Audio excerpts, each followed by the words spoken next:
Muy buenos días, hermanos preciosos en Cristo Jesús. En esta mañana se me ha concedido el privilegio inmerecido de dirigirme a la novia del Señor y estamos dispuestos a hacerlo. Hemos pedido al Señor que nos ayude. Vamos a predicar la palabra del Altísimo Dios de la gloria. Saludo con mucho amor a nuestro hermano Jaime Galeano, pastor y maestro en el grupo, a mi hermano Jaime Sabogal, un evangelista tremendo, a nuestro hermano Orlando García, el que es el administrador del grupo, y a nuestro hermano Javier, un excelente predicador. Y saludo igualmente a los hermanos de Juan de Acosta, a los hermanos del grupo de la misión aquí en Funza, a los cuales también va a llegar este mensaje. Espero que, como lo propuso nuestro hermano Orlando, hayamos cantado el solo creer para entrar en la predicación de la palabra y que vamos a estar en reverencia, muy quieticos, muy calmados, con el espíritu apacible, para escuchar lo que el Señor Jesucristo quiere decirnos hoy. Vamos a inclinar nuestros rostros y vamos a orar pidiéndole al Señor su dirección. Eterno y poderoso Señor, Dios nuestro Salvador y Rey, en esta hora, Señor, nos encomendamos a ti, Señor, y te pedimos, Señor, que tú hables en estos momentos de angustia, Señor, y de desesperación que está sufriendo el mundo. Y, Señor, que tú nos permitas, a pesar de que hemos tenido que cerrar los templos, a pesar de que no hemos podido transportarnos, a pesar de que no hemos podido tener una comunicación más personal entre nosotros y tu iglesia, Señor, Padre Santo, esto no ha impedido que hoy, a través de este medio y por la buena intención que hubo de crear este grupo, Señor, pues vamos a podernos comunicar, así no nos estemos mirando los unos a los otros, Señor. Eterno Salvador, queremos que tú nos hables esta mañana, Señor, y te pido de todo corazón que tú, Señor, te pares en mi lugar y que me retires de aquí, Señor, porque yo soy carne, soy humano, Señor, y puedo fallar en lo que diga. Pero si tú tomas el lugar mío y me apartas de este lugar a mí, Señor, entonces, Padre Santo, la cosa tendrá que salir perfecta porque tu palabra es perfecta. Señor, yo te pido que tú circuncides los oídos, Señor, de mis hermanos, para que tu palabra baje o suba mejor a sus corazones.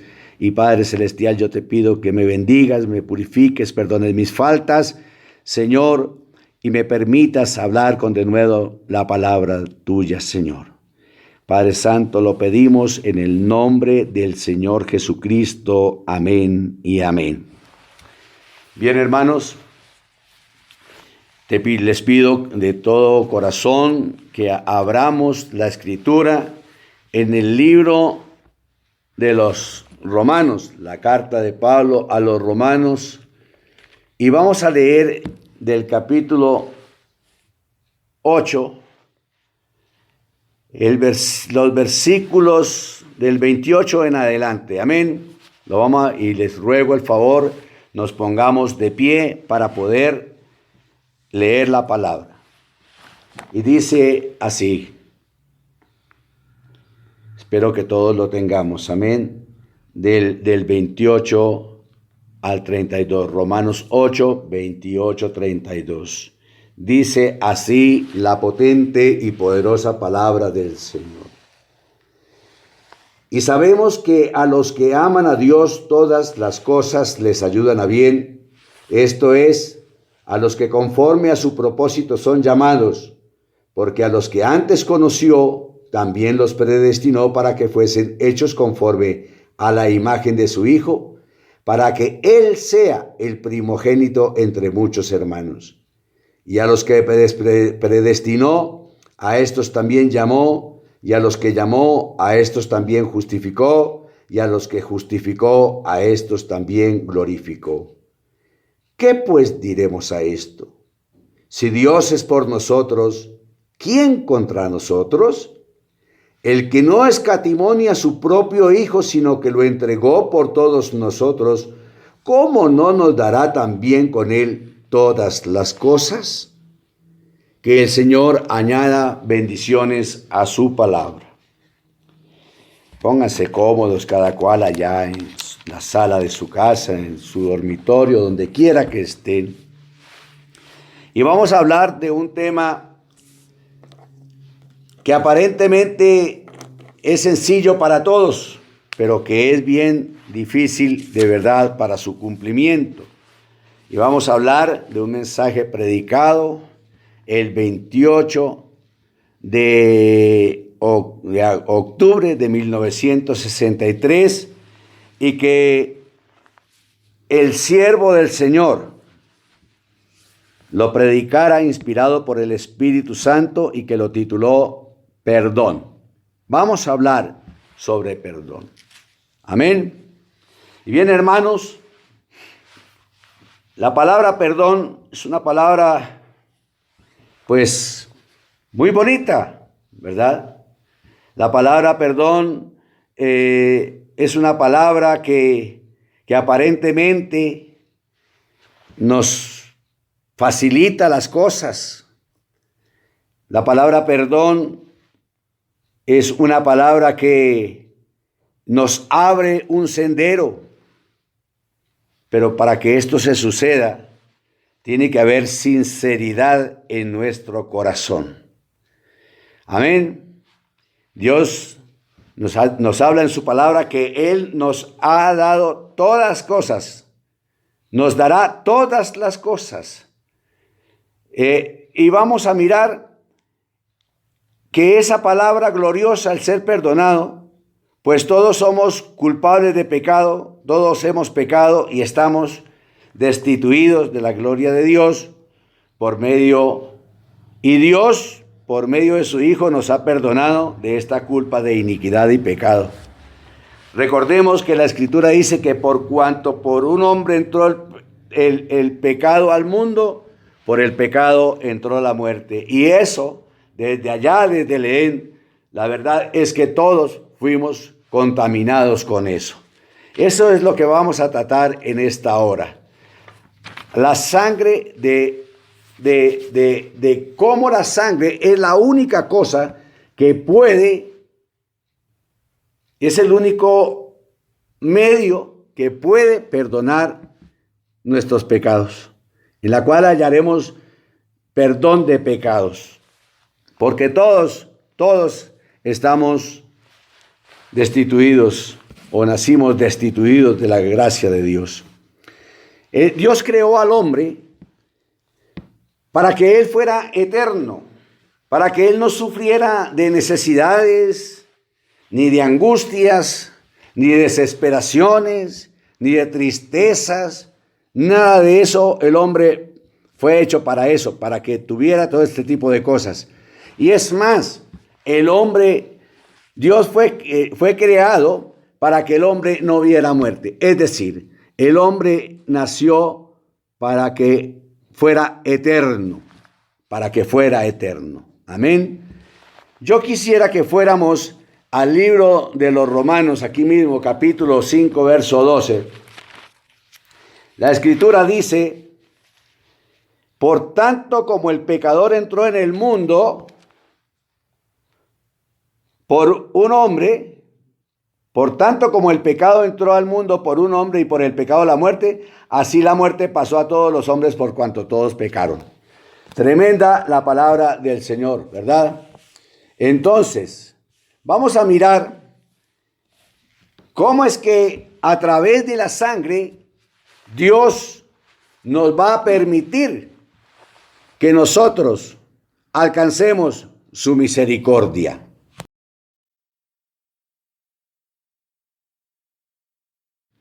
Recordemos lo que pasó en el Edén. El hombre cayó de la gracia de Dios en desobediencia. Ustedes saben lo que ocurrió allí. Y Dios tuvo que echarlos del Edén. Tuvo que sacarlos del Edén.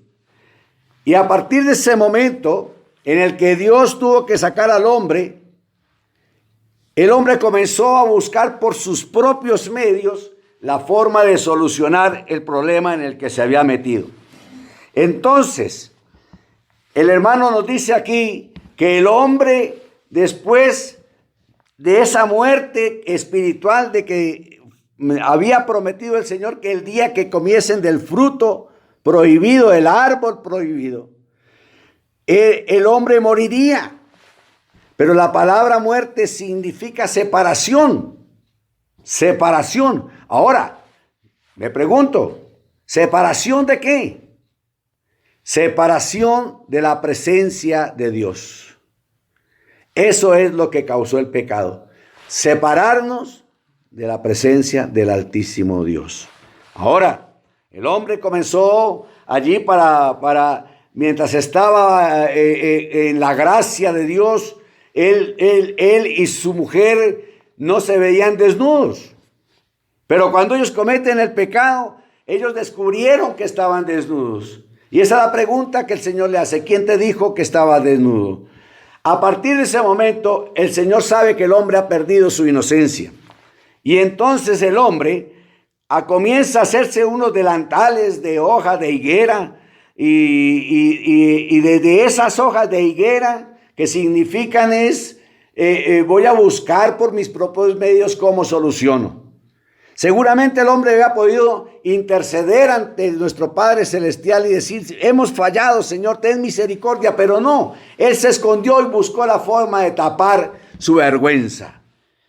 Esas hojas de higuera significan que el hombre ha implantado educación, ha implantado medios, ha implantado métodos para buscar solucionar su problema. Y solamente lo que está haciendo es que se está confundiendo cada día más. La educación ha fallado en su totalidad. Entre más estudiamos, entre más queremos conocer a Dios, más nos distanciamos de Él, más nos confundimos. Eso es lo que ha fallado. Hemos hecho denominaciones, hemos hecho religiones, hemos hecho un sinfín de cosas. Y lo único que ha hecho eso es que rompamos todo el compañerismo los unos con nosotros. Esa civilización lo único que ha traído es confusión. Pero Dios permanece en un plan perfecto en Él mismo. Y es que el hombre solamente puede alcanzar el perdón a sus pecados es a través de la sangre. Y de eso vamos a hablar ahora. La sangre. Recordemos que en la antigüedad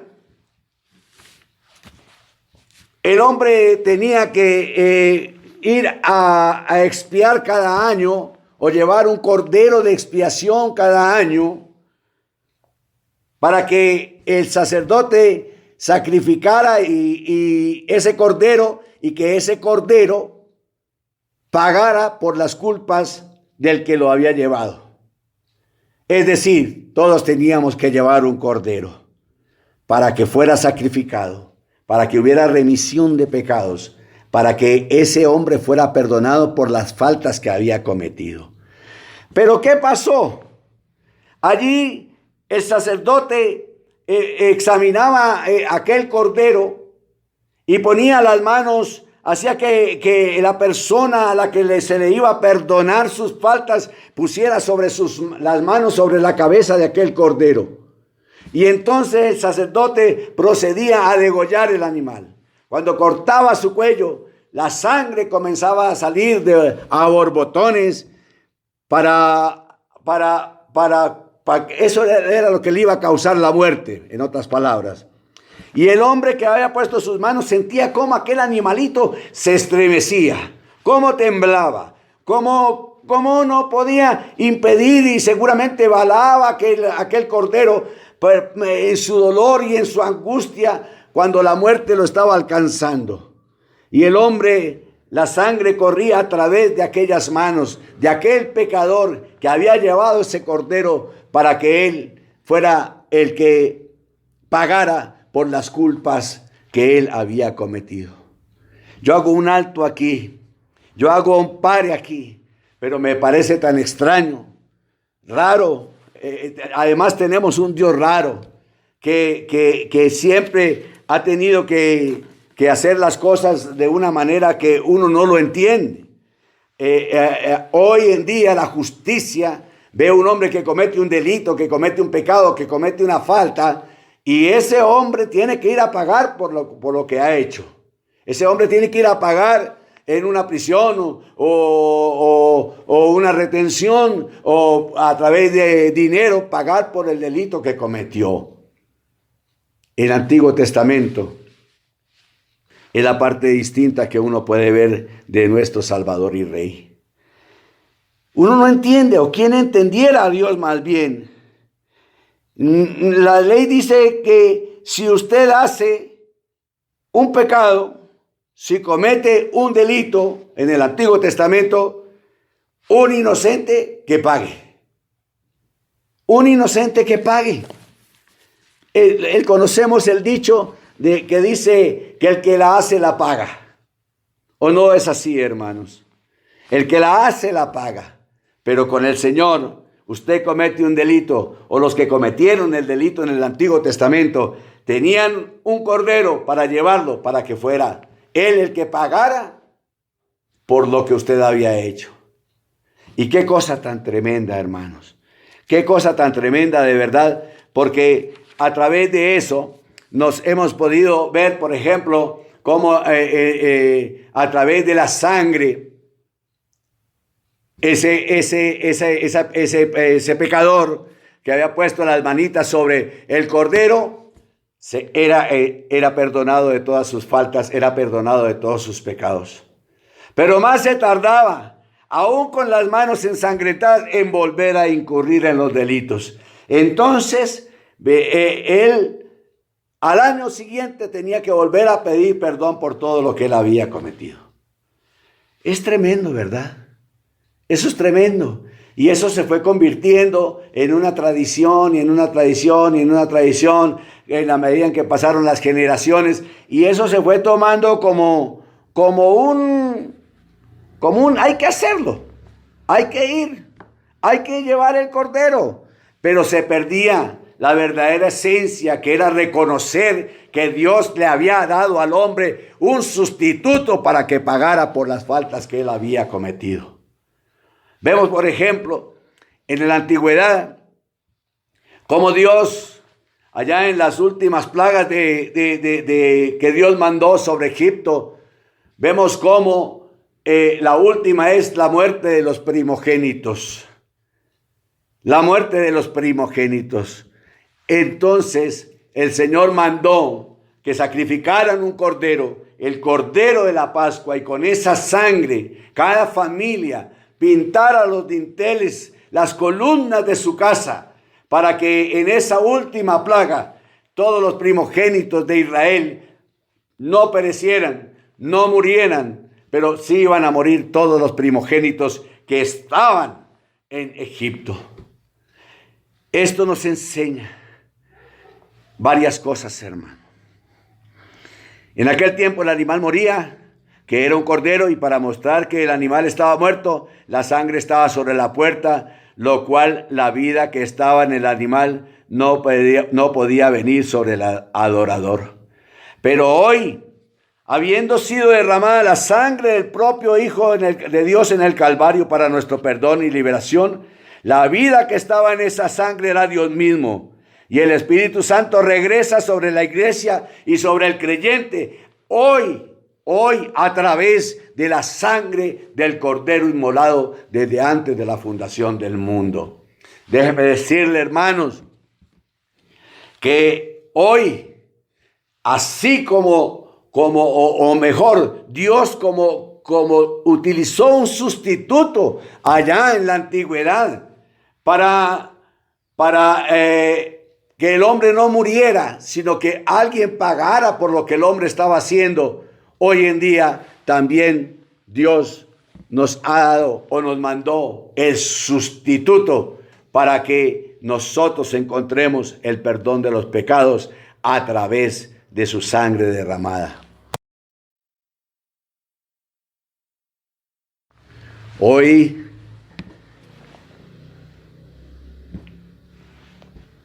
tal vez la gente está jugando a la iglesia. Usted le dice a una persona, mira, lo invito a culto. Lo invito a que escuche la palabra de Dios. Venga, yo le explico cómo es que Dios te quiere salvar. Y la gente dice, no, yo pertenezco a una religión, no, que es que yo soy esto, no, que es que yo soy de aquello, que yo me congrego allí, que yo voy al culto los domingos, que yo voy a misa los domingos. Y la gente cree que con eso está solucionando su problema. Y sentarse allá o arrodillarse allá y decir, Señor, perdóname. Oh Dios, mire, volví a cometer el mismo pecado. Gracias, Señor. No, eso no funciona de esa manera. Dios solamente puede ver que usted tiene el requisito indispensable que todo hombre o mujer debe tener, y es la evidencia en el postrer día cuando Él vea la sangre sobre usted. ¿Creen que porque le dicen, Señor, mire, es que yo, gracias, Señor, ya me perdonaste? No es así. Dios requiere de que usted tenga un arrepentimiento genuino. Sigamos acá. Ahora, tal vez usted diga, yo ya lo he aceptado. Yo ya acepté a Jesucristo. Pero ¿qué ocurre? Usted sigue en el mundo, viviendo de las cosas del mundo, participando de las cosas del mundo. Usted sigue revolcándose entre el lodo y entre el fango de la vida. Usted no puede decir que se ha entregado al Señor Jesucristo y seguir viviendo como un cualquiera en el mundo. Usted no puede hacer eso. O usted se decide seguir con el Señor y apartarse de todas las cosas del mundo. Usted no puede decir que es un cristiano y viviendo a la manera que vive el mundo. Eso no va con Dios. Eso no justifica en usted absolutamente nada. Entonces, ¿sabe qué? No hay evidencia de que esa vida era para usted. Hasta que esa evidencia del Espíritu Santo haya actuado dentro de su vida. Allí está el requisito. Que todo hombre tenga la señal, y en esta señal, así como cuando se pintó las dinteles, las columnas, las puertas en Egipto, para que el ángel de la muerte pasara derecho y no afectara a la familia del pueblo de Israel, hoy el Señor también necesita ver qué es lo que usted tiene.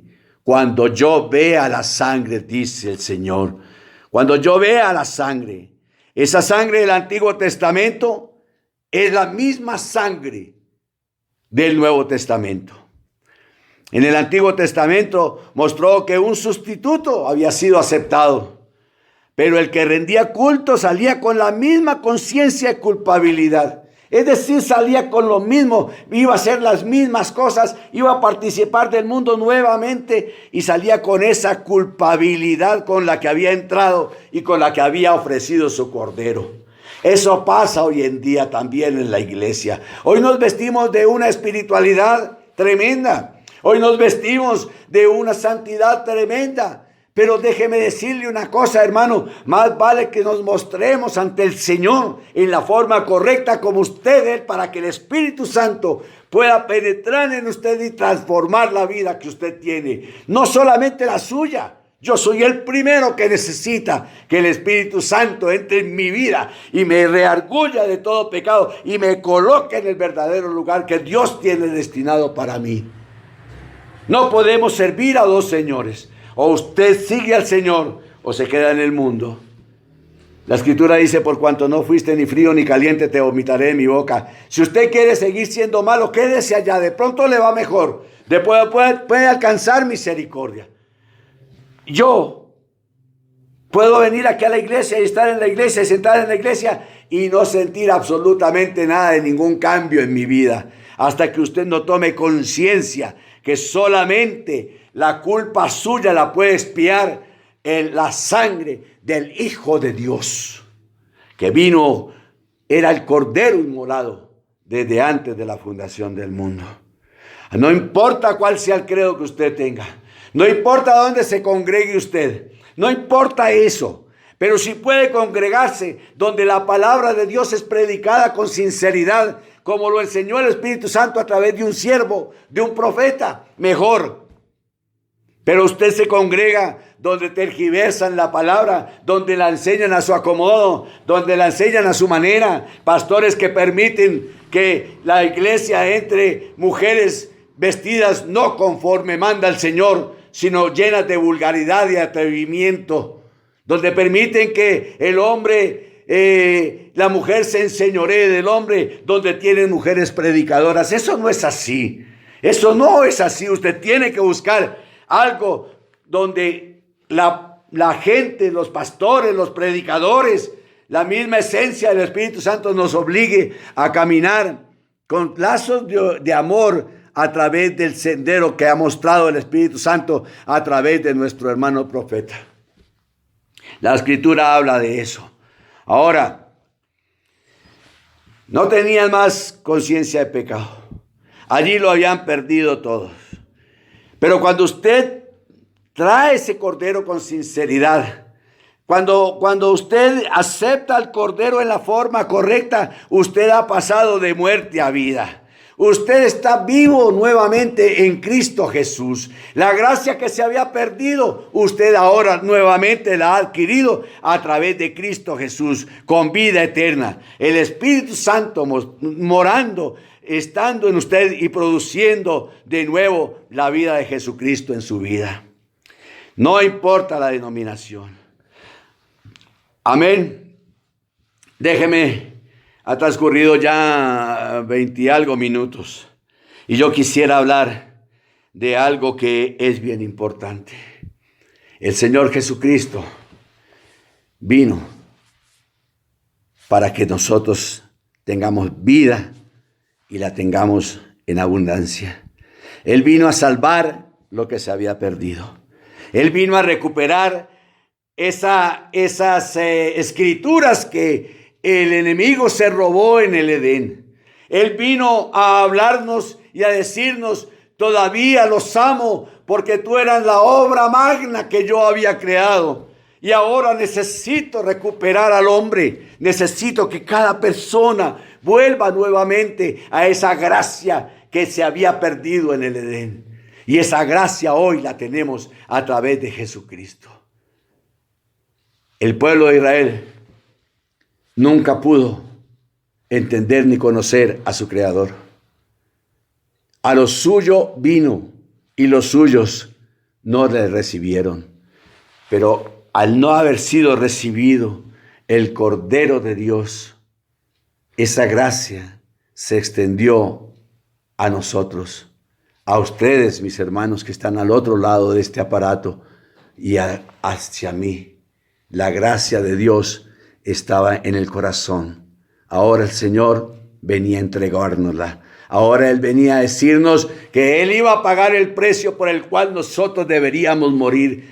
El precio del pecado por el cual usted no era justificado. El precio por el cual usted no era digno de seguir viviendo, sino que tenía que pagar con la muerte.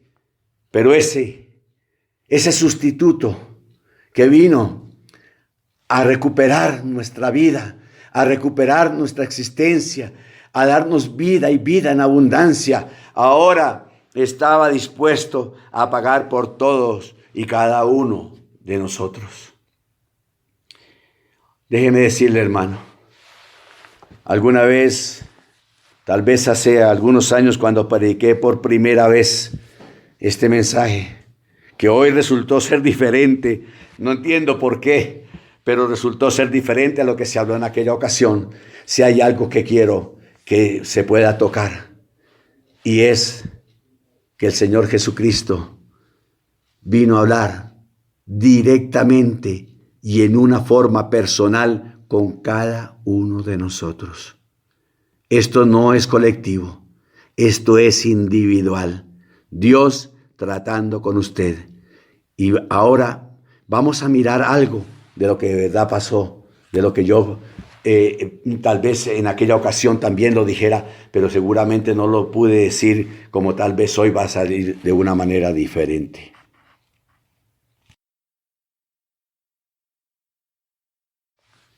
Jesús, siendo el Rey de Gloria, el mismo Jehová de los ejércitos, el mismo Espíritu Santo, porque en Jesucristo habitaba toda la plenitud de la deidad de Dios. Él vino siendo el Rey de la Gloria.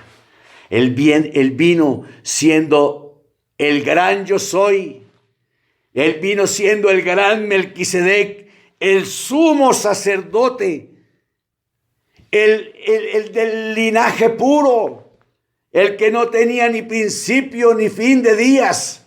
Vino a decirnos a nosotros, pobres mortales, no van a sufrir más. He venido a recuperar lo que se había perdido. Y déjenme decirles, hermanos, que voy a pintar un cuadro. Yo puedo ver cómo es que mi Señor Jesucristo fue rechazado, fue tratado mal. Dijeron que era Belcebú, que los milagros que hacían se los achacaban como un poder demoníaco, porque nadie podía creer que en él habitara el mismísimo Dios. Ahora yo lo puedo ver camino al Calvario. Yo lo puedo ver cómo comienza a caminar dejamente después de haber sido golpeado, después de haber sido azotado, después de haber sido escupido, después de haber sido vituperado, después de haber sido maltratado, humillado hasta lo sumo. Puedo verlo con esa cruz cargada en sus hombros y voltear la mirada hacia mí y decirme: Jorge, no llores más. Yo he venido para que tú tengas vida y la tengas en abundancia. Yo puedo ver cómo subía ese monte de la manera más pesada.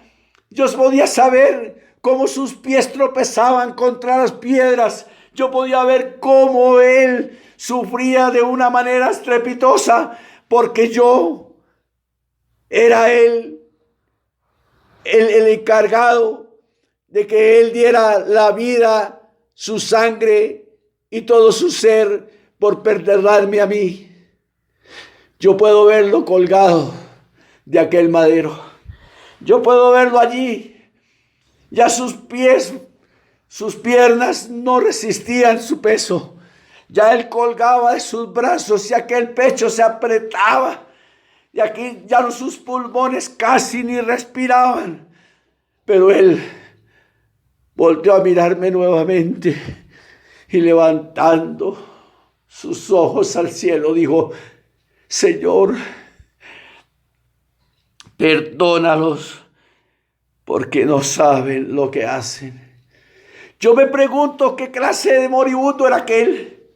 Yo me pregunto qué clase de hombre era aquel que aún muriendo nos amaba tanto.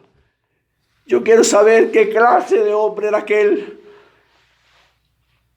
que vino a darnos a través de su muerte y de su sangre, la misericordia que nunca habíamos tenido. Yo quisiera saber qué era aquel hombre que aún yo siendo un pecador, Él me limpió de mis faltas. Yo quisiera saber realmente cuál debería ser mi comportamiento. Yo necesito saber realmente cómo debo caminar de ahora en adelante. Yo sé, hermano, que usted me está entendiendo. Tal vez soy torpe en mis palabras, tal vez no pueda coordinar mis ideas, pero a mí lo único que me importa es saber que Jesús, el Dios de la gloria, fue sacrificado por culpa de mi maldad. Eso es lo único que me interesa saber. Y usted debería pensar lo mismo, hermano, porque a usted no lo va a salvar porque se congregue en determinada parte. A usted no lo va a salvar porque tal vez tenga una tarjeta de membresía. Nadie lo va a salvar, tal vez porque diezma o porque no diezma, o porque ofrenda o porque no ofrenda. Solo la sangre del Cordero nos vino a dar redención, perdona nuestros delitos, perdona nuestras faltas. Hermano, déjeme decirle que ese que estaba colgado allá es el Cordero de Dios que quita el pecado del mundo. Ese que estaba colgado allá es el Cordero de Dios que perdonó su maldad y la mía. Jesús es el Cordero de Dios que quita los pecados del mundo. Dios los bendiga, hermanos.